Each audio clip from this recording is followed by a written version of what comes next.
Oye, Karina.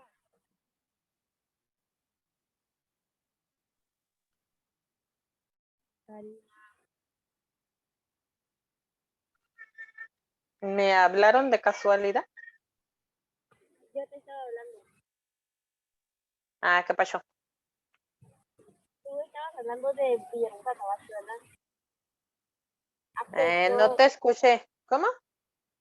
Te digo que tú estabas hablando de Villahermosa, Tabasco. Pues de ahí a donde tienes a pinturas. Sí. Ay, no. Es un lugar pero bien calientote, te lo juro. Aquí hace ¿Tú mucho sí calor. conoces ahí? Sí, ¿Y cómo se te hizo el clima? ¿O tú cómo, bueno, o estás acostumbrado a esos climas tú o cómo? Cuéntame. pues se llama la playa Chinita. Entonces No sí, te está muy... escuché. te digo que ya me adapté al clima de aquí. Mm, Mucha calor, como dices tú, a veces está hasta 40, 42 grados. Y más en las noches que hace un hombre, una calor que no se aguanta. Ay, no, sí, ya sé, neta, de veras, hubo días que hasta me levantaba hasta de mal humor. Ay, Pero no. sí está bien. ¿Y cómo le Bueno, haces a para mí no me agrada. soportar? Pues ya ves, compró ventilador. Ay, no. Ay, no Quisiera irme a otro inventes. lado.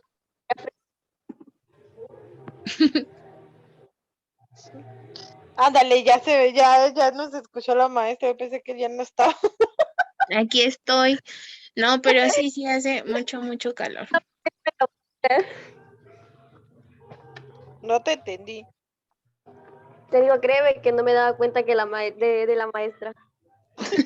Yo pensé que nada más estábamos nosotras dos. Pero está bien, ya la maestra ya nos escuchó.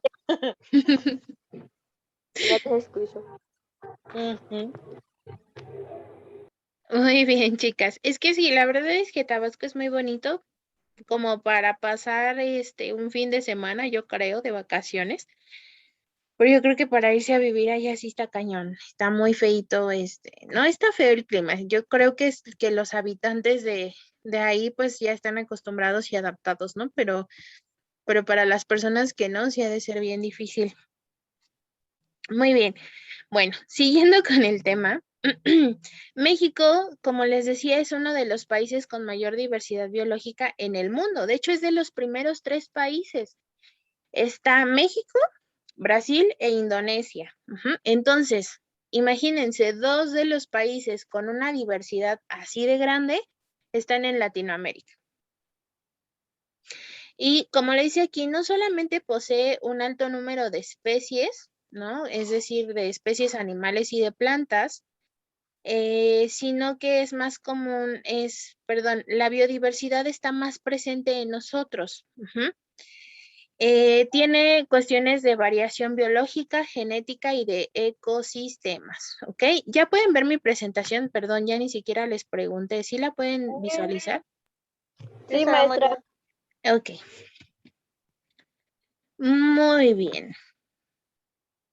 Ay, un segundito porque mi computadora anda medio trabadita. Ok, les decía, entonces, México y Brasil son los países latinoamericanos con más tipo de ecosistemas.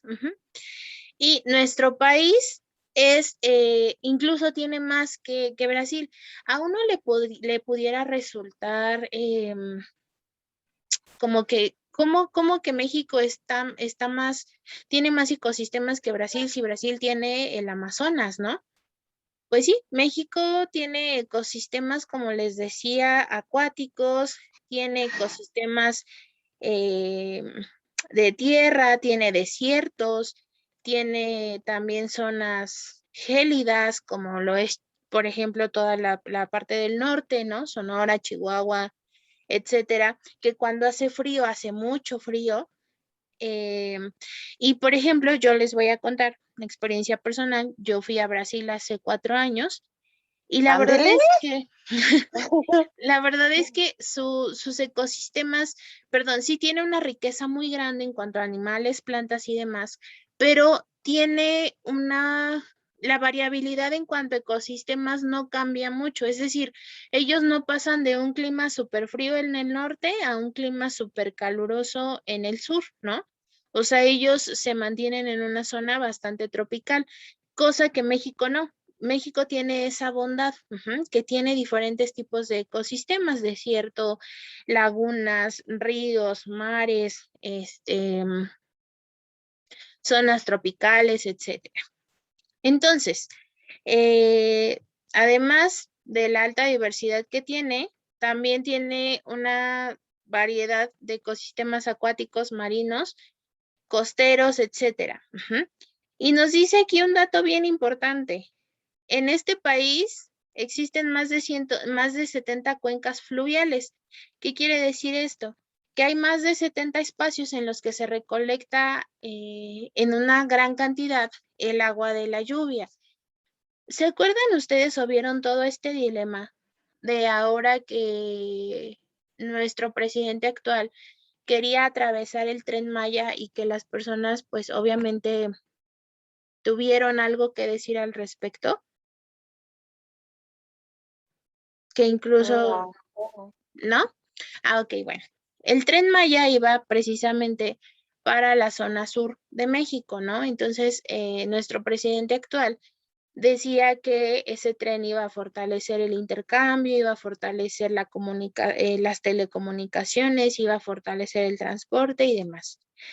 Pero la cuestión aquí es que este tren iba a barrer con una cantidad enorme de zona boscosa, de una zona donde se encuentra una gran cantidad de animales, de donde no solamente hay animales, también hay plantas, árboles, frutos, etcétera. ¿Han oído ustedes hablar de la selva lacandona? Sí. Iba a ser parte de lo que este tren iba a afectar, ¿no? ¿Y qué digo? El presidente no ha quitado el dedo del renglón de construir el tren, pero obviamente los locatarios pues no se lo han permitido precisamente por esto, porque son muy conscientes de que en el momento en el que eso pase, una gran parte del ecosistema mexicano se va a destruir, cosa que no lo vale. ¿Y a qué iba con esto? El agua de lluvia se recolecta precisamente donde están las condiciones para poderlo hacer. Es decir, zonas boscosas. ¿Por qué? Porque llueve, la tierra recolecta el agua, la filtra y la almacena. Y por ejemplo, si lloviera en Ciudad de México, ¿a dónde se va a ir toda esa agua? Puede caer el agua, pero ¿a dónde se va a ir? Pues a ningún lado, porque no hay tierra, porque todo es asfalto, todo es cemento, todos son edificios. Entonces ya no nos permite recolectar esa agua. Y recuerden que el agua de lluvia, al ser tratada, puede ser potable. Entonces, bueno, esa es una de las bondades de México. Tenemos los ríos que drenan hacia el Pacífico, que generalmente son ríos pequeños y de flujo rápido y con pendientes muy pronunciadas. Y también tenemos por otro lado el Golfo de México y el Caribe, y que en general estos ríos son caudalosos y con pendientes suavecitas, como las imágenes.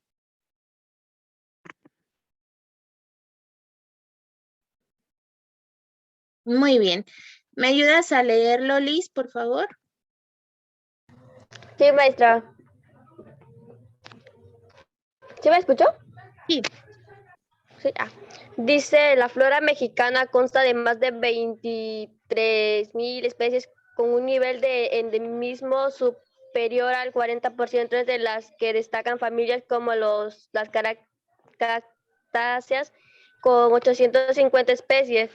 84% endémicas y orquídeas con 920 especies, 48% endémicas, así como el género Pinus con 48 especies, 43% endémicas. Dice el recuento del número de especies de los principales grupos biológicos descritos y registrados en México.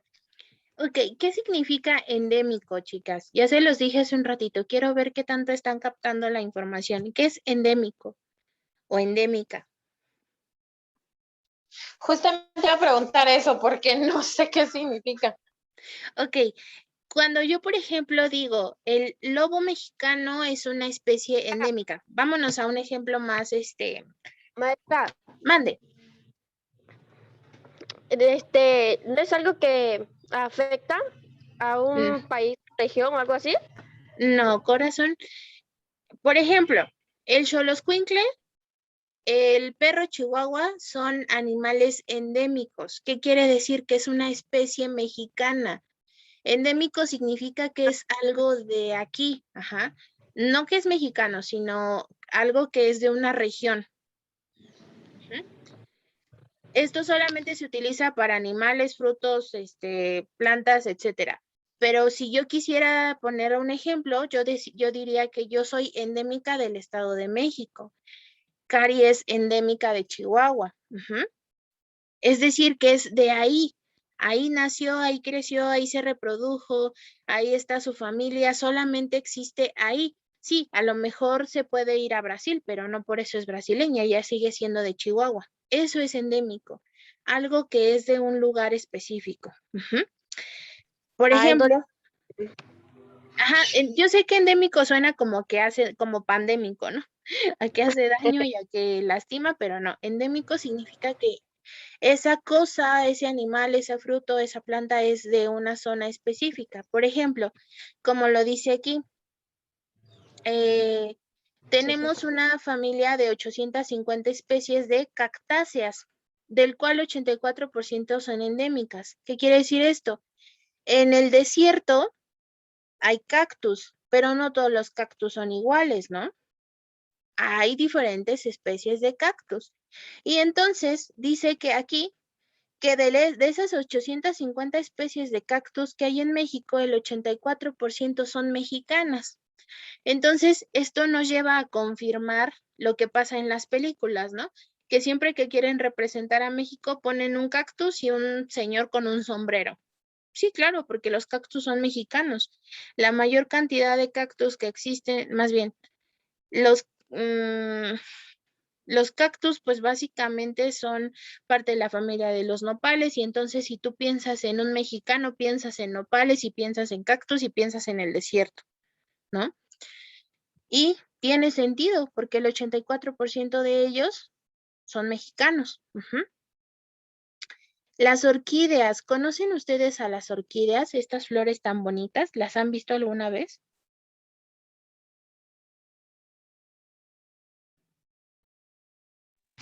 Sí.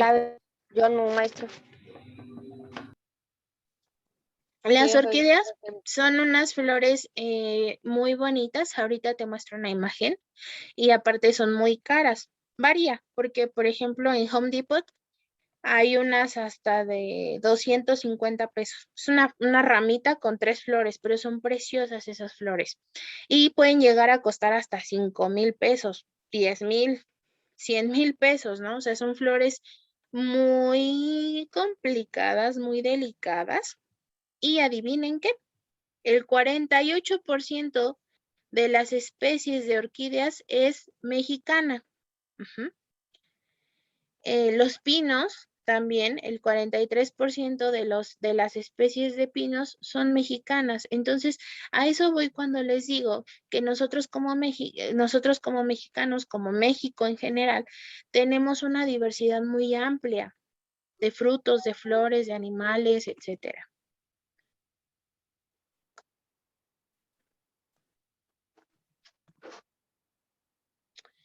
Vamos aquí con la riqueza biológica. Cari, por favor, ayúdame.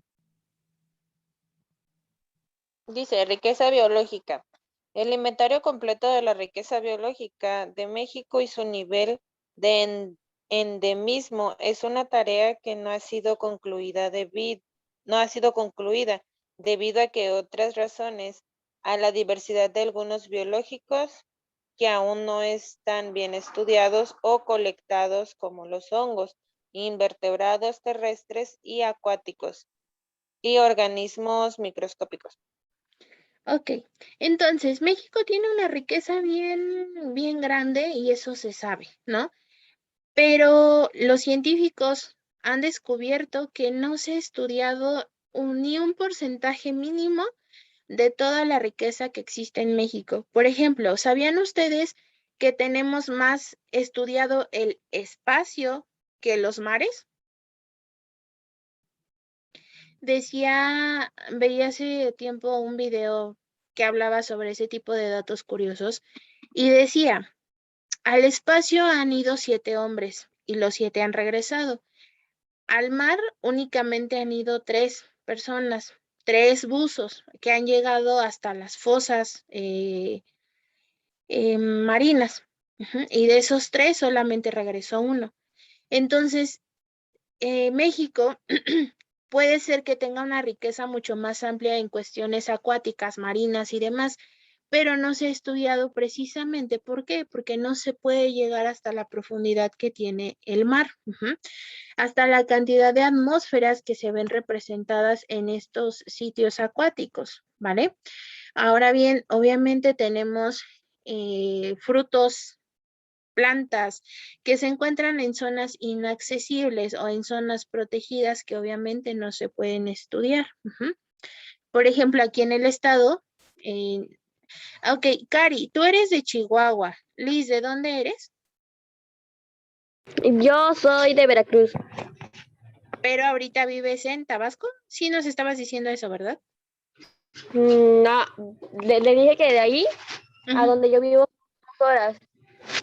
Ah, ok. No sé si algo de habla. Ok, muy bien. Bueno, ustedes, mira, fíjate, una vive como, más bien creo que las dos son como más para el norte, una como más para el centro, pero no tan centro. Yo soy del Estado de México, yo soy del centro de México, ¿no? Y aquí, por ejemplo, supongo que en todos los lugares, pero aquí cuando llueve, en las zonas que son así como que todavía hay muchos arbolitos y todavía en los pueblos, pues más comúnmente, todavía cuando llueve puedes ir a buscar hongos, ¿no? Y de esos hongos a ver cuáles son hongos que sirven y cuáles son hongos comestibles y a ver cuáles son hongos venenosos o tóxicos. Entonces, la cantidad de hongos que existe también es bien complicada y bien diferente. Hay hongos que se comen, hay hongos que no, hay hongos que no pasa de que te des el viajezote de tu vida, pero hay hongos que te pueden matar. Entonces, bueno, también, por ejemplo, en esa cuestión, pues es algo que no se ha estudiado mucho, ¿vale?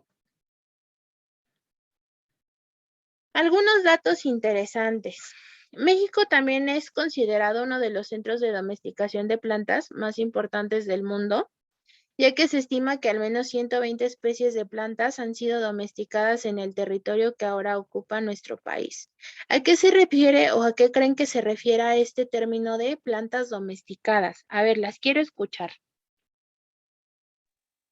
Yo digo que son como las más comunes, ¿no? O sea, domesticadas es como tipo como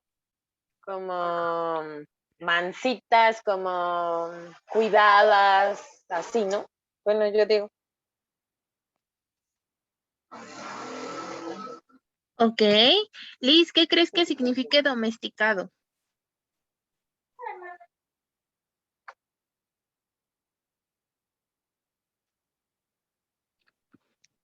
Liz.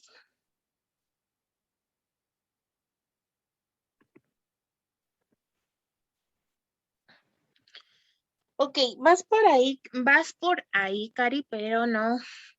Sí, pero no. Cuando yo te hablo de domesticar algo, te hablo de algo que existía de alguna manera salvajemente y entonces se pudo someter a un hogar. Por ejemplo, los animales domésticos que nosotros conocemos son los gatos, los perros, ujú. Pero cuando yo te hablo de un animal domesticado, es decir, que se adapta a su comportamiento para poder vivir en una casa, ujú. Por ejemplo, pudiéramos hablar de las serpientes, ¿no? Que a algunas personas les gusta en su casa tener terrarios y tienen serpientes que a lo mejor no son venenosas. No sé, se me ocurre los caballos, ¿no? Que hay caballos que son salvajes, pero también se han ido domesticando con el paso del tiempo para poder convivir con el hombre. Ujú. Esto mismo ha pasado con las plantas. Hay plantas que son venenosas, que son tóxicas, y aquí en México se ha logrado domesticar esas plantas. Por ejemplo, ¿conocen ustedes una planta que se llama floripondio?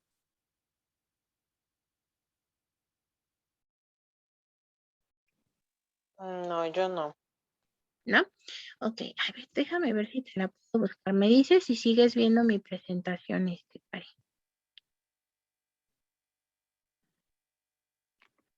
¿Sigues viendo mi pantalla? Sí, ahí se metió Google. Ajá. Te voy a mostrar el floripondio. Yo creo que sí lo has visto, porque aparte son plantas bien comunes. Estas. Mm, no, yo que sepa, no. No, O nunca las... a lo mejor y sí, pero pues no las conocía así con ese nombre. Está bonito, Están bonitas, me pero gustan. Parecen son una faldita. tóxicas. Ujú. Ala. Estas plantitas se utilizan para que las personas pues se den unos viajesotes, ¿no? Como los que se dan con los hongos, sí, básicamente para intoxicarse. Esta planta lo que hace es ayudarte, es como la marihuana por 1000. Ajá. Entonces, ¿cuál es la cuestión de esta planta? La marihuana, por ejemplo, hasta cierto punto, obviamente sí afecta, sigue siendo una droga, pero es legal, está permitida y puede ayudar con ciertas cuestiones de salud. Hasta ahí. ¿Qué pasa con el floripondio? El floripondio, este que están viendo, que son como unas falditas, dice Cari, unas campanitas. Esta planta lo que puede llegar a hacer es matarte. Ujú. Para que una persona, ¿han ustedes escuchado de la ayahuasca? No. Ok. Bueno, esta planta lo que hace es ayudarte a relajarte, pero puede ser que te relaje de más y matarte. Esta planta se utiliza en algunos rituales, de esos rituales como medio hippies de conexión con la tierra, digo, todo bien, siempre y cuando se sepa utilizar. Ok. Entonces, ¿qué pasa con esta cuestión? Digo, con esta planta, que se hace un té, pero la persona que prepara el té tiene que conocer de pie a pa las porciones de esta planta. ¿Por qué? Porque si la persona no las conoce, puede llegar a provocar un accidente y la muerte de alguien.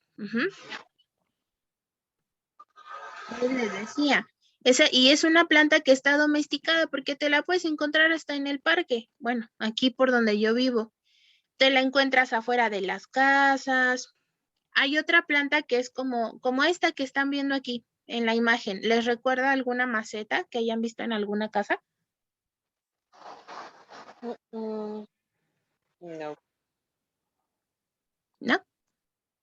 Ok. Bueno, esta son las hojas mucho más grandes y es también una planta tóxica. Cuando un niño la ingiere se puede morir. Lo mismo pasa con los gatitos. Los gatos acostumbran a comer plantas para poder hacer digestión. Pero ¿qué pasa si se llegara a comer un trocito de una planta como esta? Se muere. Y son plantas que tenemos en casa. Y son plantas domesticadas. Son algunas de ellas se han modificado para quitarles esta cuestión, esta porción tóxica de su componente, de su composición, pero no todas. Muy bien, vamos ahora sí a ver qué es la biodiversidad. ¿Me ayudas a leerlo, Cari, porfis? Sí, claro. ¿Qué es? La biodiversidad es la variedad de formas de vida en el planeta, incluyendo los ecosistemas terrestres, marinos y los complejos ecológicos de los que forman parte. Más allá de la diversidad dentro de cada especie, entre las especies y entre los ecosistemas.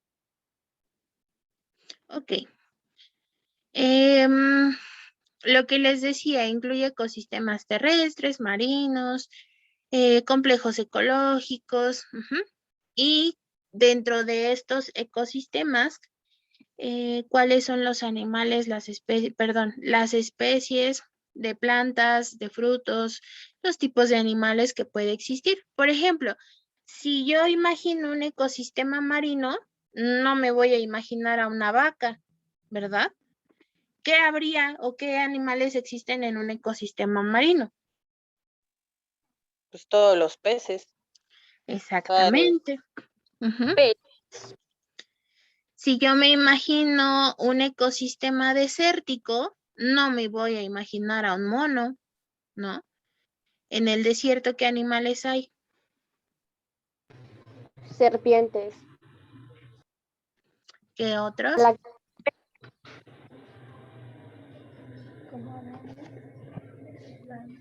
sí, no sé. Serpientes, ratones, ¿no?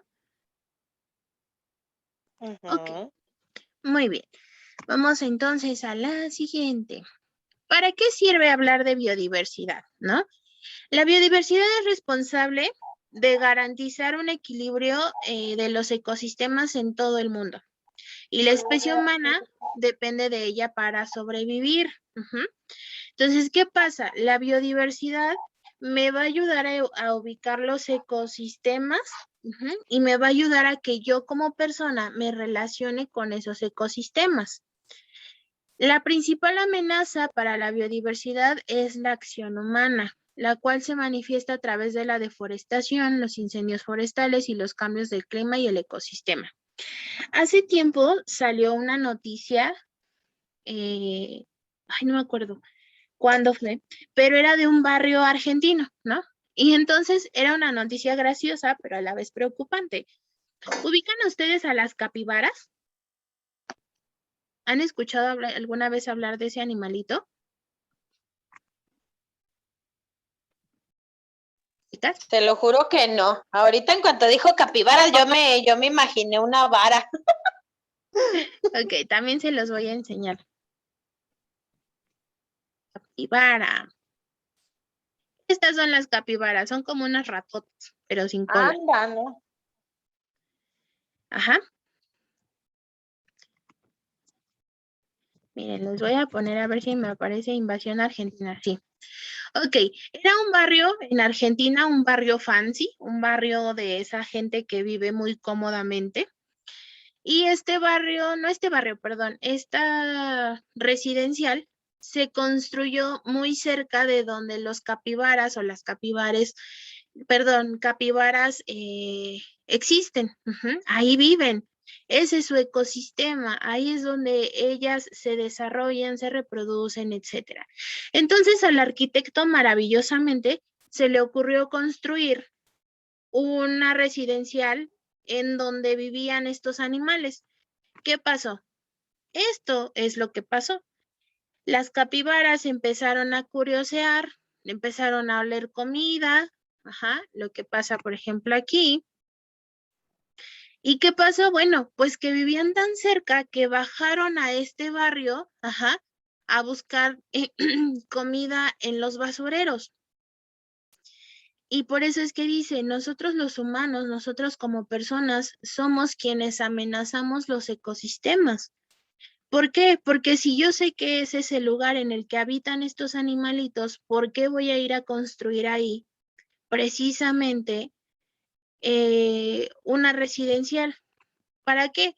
A lo mejor para que tenga un lago bien padre, así como este, pero resulta que en ese lago es donde estos animales van a tomar agua. Entonces, bueno, les digo, fue una historia graciosa. Vean lo que dice aquí, National Geographic. Una invasión de 400 capibaras se apodera de Nordelta, uno de los barrios más ricos de Argentina. O sea, aparte uno de los barrios más ricos. ¿Se imaginan lo que es eso? Personas que tenían para pagar una casa en el lugar que se les diera la gana, se van a vivir a una zona muy cercana donde viven estos animalitos, ¿no?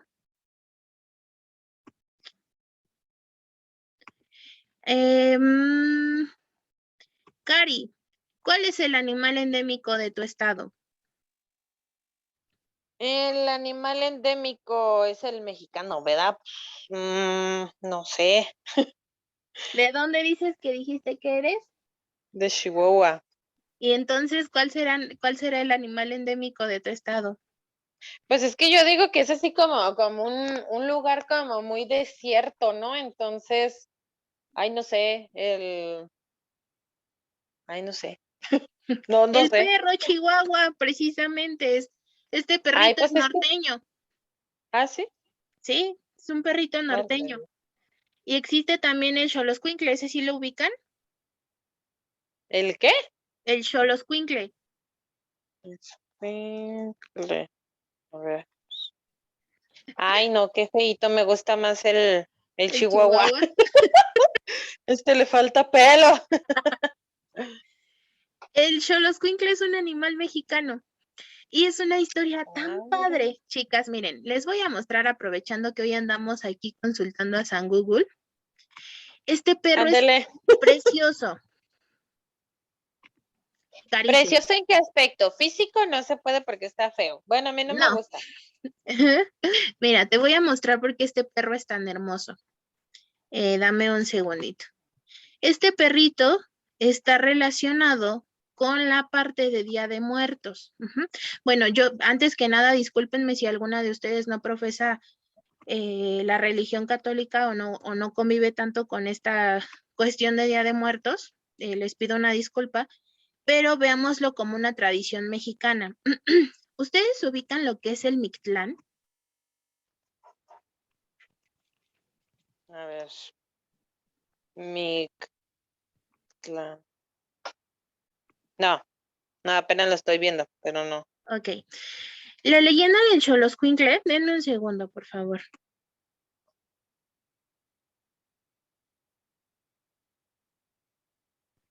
Ok, el Mictlán es la tierra de los muertos. El Xoloscuincle es un perrito azteca. La leyenda dice que el Xoloscuincle es el animal que ayuda a las personas a cruzar a la tierra de los muertos. Este animalito es un perro mexicano, no tiene pelo. ¿Han visto ustedes la película de Coco? Sí. El Sí, perrito que lo acompaña, su alebrije, es un Xoloscuincle. Obviamente no lo dibujaron tan feo, dijera Cari, pero es un xolo. ¿Es un qué? Es un Es un cholo. xolo, es un xoloscuincle. Estos animalitos se cree que son los que ayudan a cruzar a las personas, a los muertos, a la tierra. Perdón, sí, cuando una persona muere los ayudan a cruzar a la tierra de los muertos. Mira, dice aquí, la mitología mexica dice que había dos hermanos gemelos, Quetzalcóatl y Xolotl. Xolotl es el dios del ocaso y podía pasar al inframundo. Una de sus transformaciones era el perro Xoloscuincle. Para llegar al Mictlán tenía que pasar por varias pruebas. El Xoloscuincle ayuda a su amo a pasar por el río Apanahuayan y para hacerlo el humano tuvo que haber sido bueno con el perro en la vida. Estos perritos ya no es tan común encontrarlos y de hecho son perritos muy caros y son perritos, miren, vamos a ver aquí. Xoloscuincle precio. Digo, está mal en la compra de animales, pero ustedes se van a dar cuenta que un perrito, un xolo, te llega a costar yo creo que como unos 15,000 pesos. No es Ándale. tan caro comparado con otras razas, pero sí es costoso. Ok, entonces, bueno, a lo que iba con esta parte de explicarles el xolo es que tanto el perro chihuahua como el perro xoloscuincle son animales que tienen poco pelo o no tienen pelo, como el xolo, que tiene ahí 3 pelitos. ¿Por qué? Estos son animales endémicos, son animales adaptados al clima mexicano, no tienen pelo porque en México hace calor la mayor parte del tiempo. Otra vez una disculpa si alguno de ustedes o alguna de ustedes tiene un perro como los Akita, los perritos que son muy peludos. ¿Cómo se llama este perro que parece lobo? Se me fue el nombre. Un husky. ¿Alguien de ustedes tiene un perro de este tipo? Ok. ¿A qué voy No. con esto? Estos perritos, así, los huskies, son perritos creados para climas fríos. Este tipo de perritos sufren mucho en el clima en el que nosotros estamos. ¿Por qué? Porque son perritos que traen un pelaje muy pesado. ¿Qué comparan entre un xoloscuincle y un husky? Para empezar, el xolo ni pelo tiene. Pues ¿Por el qué? pelo. ¿Por qué? Porque precisamente no le hace falta. El xolo no necesita pelo, porque es endémico de México, está adaptado a las condiciones mexicanas. El chihuahua es un perrito sin pelo, más que los pomeranian, ¿no? O sea, que es similar al chihuahua, pero es chiquito, pero peludito. Los perritos chihuahua no tienen pelo. Perdón, sí tienen pelo, pero su pelo es delgadito y su pelo es pegado a su cuerpecito. Entonces, a esto voy con la parte de que la amenaza más grande para la biodiversidad somos nosotros como humanos, ¿ok? ¿Qué te iba a decir? Liz, cuéntanos, ¿cuál es algún animal o planta endémica de tu estado?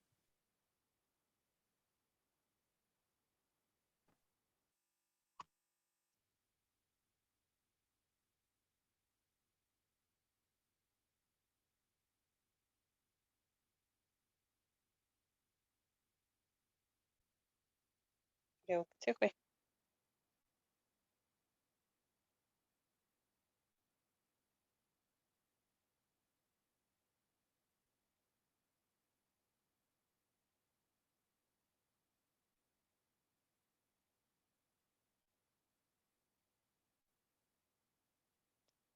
Estoy hablando con el micrófono apagado. Cari, ¿a qué hora es su clase de anatomía? Como a las 3:40 se me hace. Ok. No, empieza a las 4, ¿no? Sí, a las 4 y termina a las 5:20, algo así. Ok, sí, porque hace 8 días me cortaron bien feo. Ay, no. Ok, bueno. Entonces, bueno, vamos a avanzar. La biodiversidad no solo es significativa para los seres humanos, sino que también es esencial. Ya leyó Misa, ya le contestó esta muchachona. Sí, que las ranas. Ok, igual depende de la especie de rana. Pero bueno, es esencial para la vida del planeta, por lo que deberíamos tratar de preservarla. Pero es lo que les digo, ¿qué hacemos en México con perritos que son de Siberia, de la Antártida, de sepa dónde, pero menos de aquí? Pues Ok, nada más es como tipo más llamar la atención, ¿no?